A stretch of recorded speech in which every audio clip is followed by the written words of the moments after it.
Hello and welcome. My name is Tim McCracken. Thank you for joining me today. Something just a little bit different. We've never done this before. I'm just going to give a commentary on an article which is really, very, very, very concerning. And I'd like to share this with you, especially if you think that your financial sovereignty is very, very important to you, what is currently going on with the Australian government and our monetary system. So what I'm going to do, I'm going to bring it up on the big screen. I'm going to share an article with you and take it step by step with you, just giving some insight to what I think is actually really happening. Here we have an article that's been released by Sky News by a very credible journalist. And what we're going to discuss today is the concept of money expiring and how the RBA is actually creating a dystopian financial reality. This currency is actually going to be given to a brain and it's going to be handed to someone else, which I find to be quite disturbing, and we need to be aware of this and protect ourselves. So let's go and have a look at some salient points.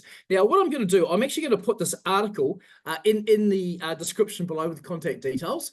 So while everyone's getting distracted in Australia, arguing about interest rates, property things, there's all this distraction going on in Brazil, Switzerland. A group of unelected officials are actually over there at the moment.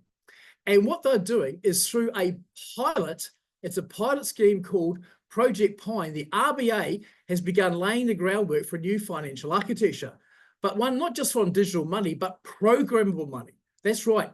It's called programmable money, right? It's not a digital version of what you already use.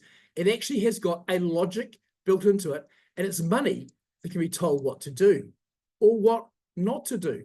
It can carry conditions, parameters, instructions, and all of a sudden, money is no longer neutral.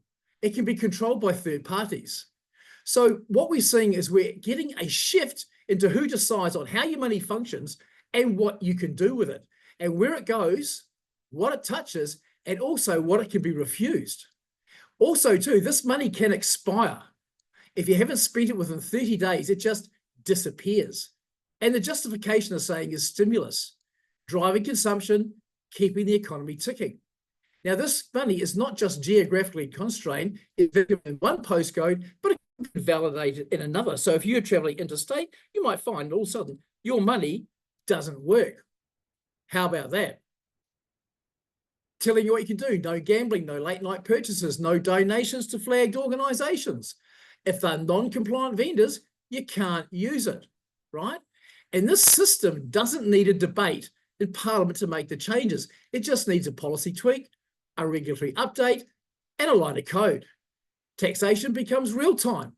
No filing, no refunds, no deductions. So what I'm going to do, I'm going to put this all in the description below. You can have a look at it. And what I'm just going to discuss now is just how important is your own financial personal sovereignty.